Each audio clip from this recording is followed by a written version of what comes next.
پاکستان 15 میلیارډ ډالر پوره وړی دی. د پاکستان مالی یا اقتصادي حالات ورځ تر بلې خرابېږي او د دې هر څه تر شا لامل دا دی چې پاکستان په خپل هیواد کې ترهګر روزي هغوی ته پناه ورکوي او ګاونډي هیوادونو ته یې ترې سرخوږی جوړ کړی دی.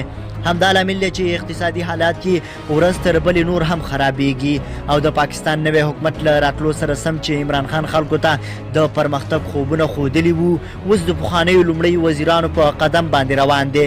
یعنې د اقتصادي حالات د ښه کولو پر ځای ترهګرو ته پناه ورکوي او همدا وجه ده چې پاکستان سخت پوروړی دی.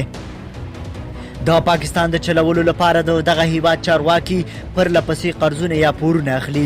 د انګلستان د انګلیسي ورځپاڼې انډین ایکسپریس د یو راپور تر مخه د روان کال د مارچ میاشتې کې پاکستان 15 میلیارډ امریکایي ډالر قرضدار یا پوروړی هیواد دی چې پاکستان دا پورونه د اروپا او منځني ختیځ له هیوادونو څخه اخیستي دي. پاکستان هیواد ته تر ټولو زیات پور چین ورکړی دی. د هغه پرته پاکستان د ډیرو نړیوالو ټولنو نه هم پور اخیستی دی. د روان کال د مې په میاشت کې پاکستان په 30م ځل د پیسو نړیوال صندوق IMF نه 6 میلیارډ ډالر غوښتنه وکړه. IMF چې ورته کوم شرطونه کېښودل د هغې تر مخه پاکستان به په خپل عاید کې 40% زیاتوالی راولي. پاکستان سره به څه کېږي؟ د روان کال د جولای په میاشت کې IMF په خپل یو راپور کې ویلي وو چې د پاکستان اقتصاد په ډیر نازک حالات کې دی. په اصل کې هیڅ هیواد نه غواړي چې په پاکستان کې پیسې بندې کړي، ځکه په دغه هیواد کې د کاروبار ماحول هیڅ نشته. همداراز دولتي شرکتونه ټول په تاوان کې روان دي.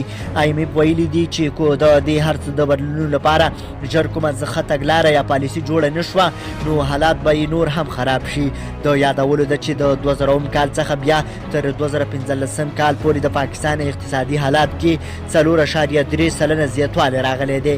IMF وایي کو ژر پاکستان کومه تګلاره یا پالیسي جوړه نه کړه نو د پاکستان حالات به ډیر خراب شي او بیا به ورسره څه کېږي دوی هم نه پوهیږي.